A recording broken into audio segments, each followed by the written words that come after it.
Bonjour, valeureux auditeurs et auditrices. Vous êtes sur votre chaîne, la chaîne English Bazar. Sur cette chaîne English Bazar, on essaie toujours de voir des petites astuces pour vous permettre de maîtriser votre anglais de tous les jours. L'apprentissage d'une langue ne demande pas assez de temps. Voilà, on utilise juste 20 minutes ou 10 minutes de notre temps, ou bien 15 minutes chaque jour. Et cela va nous permettre d'acquérir quelques connaissances linguistiques. Donc, on va regarder encore les 5 phrases. Ces 5 phrases, what is the cost of this watch? We met 5 persons at the pharmacy. The strong air blew her heart away. Is there a place for me on the back?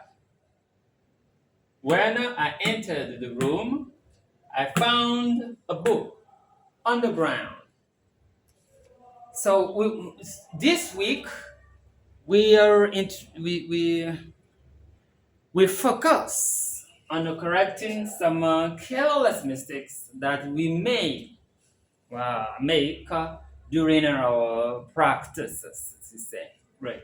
So look at the sentences. On va regarder ces phrases-là. Dans la première phrase, nous avons le mot cost. Le mot cost, ce n'est pas ce que le client paye à la boutique, mais c'est ce que le boutiquier plutôt paye pour ses marchandises. Voilà, si le boutiquier va aller acheter les marchandises, le fournisseur, ce qu'il paye là, c'est ce qu'on appelle cost.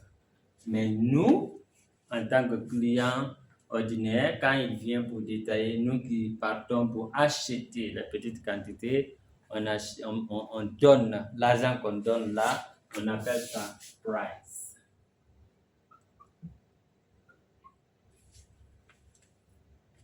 So, what is the price of this watch? Normally, la phrase devrait être what is the price of this watch? Mais d'habitude, on peut dire how much does this cost? Oui, ça coûte combien? On va le dire. Mais si on parle du prix, pour les détaillants, on dit the price of this watch. Thank you. Number 2. Quand nous prenons le mot passing, en anglais, ce sont des pluriels irréguliers. Donc, le pluriel de personnes, c'est people. Donc, on va dire, we met 5 people. 5 people at the pharmacy, not 5 persons at the pharmacy, but 5 people at the pharmacy. Great. Number 3, the strong air blew her heart away. So when we look at air, the air is what we breathe. Ce que nous inspirons ou respirons. So we breathe, on respire. C'est ça on appelle air. Mais ce qui fait le mouvement pour déplacer, pour faire bouger les arbres, tout un dos, on va dire what? The wind.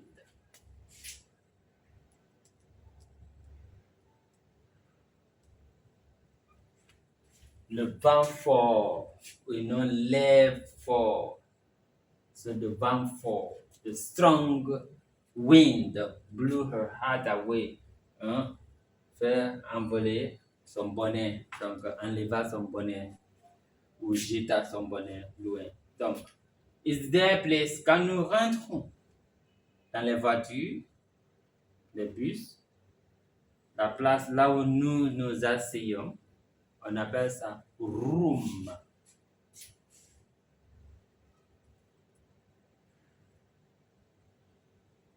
Is there a room for me on the bus? Not in the bus, but on the bus. Le bus, pourquoi on dit on the bus? Parce qu'en montant dans le bus, on soulève le pied comme ça un peu. On ne reste pas comme ça, non, ça ne baisse pas. Donc, c'est un peu plus haut que nous, donc on va mettre on the bus. 5. When I entered the room, I found a book on the ground. Dans la chambre, là où nous marchons dans la chambre. Donc, cette surface-là, ça s'appelle le plancher et non la terre. Ça, quand nous sortons de la maison, l'espace qui est dehors, la terre, là, on dit ground, mais là-bas, c'est pas floor. L'espace qu'occupe la maison et où nous marchons à l'intérieur de la chambre, là, ça, en anglais, on appelle ça the floor. Donc, quand je suis rentré dans la chambre, j'ai trouvé un livre sur le plancher, on the floor, not on the ground. So, when I entered the room, I found a book on the floor. Is there room for me on the bus?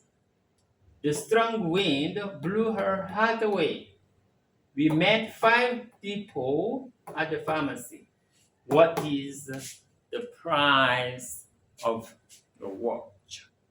So make sure you read this, you watch, you listen, you practice these sentences in order to perform, to polish your English, to polish your English from day to day. Thank you for watching. Don't forget to like and share the video with your colleague in your WhatsApp group, your Facebook or Messenger. Thank you.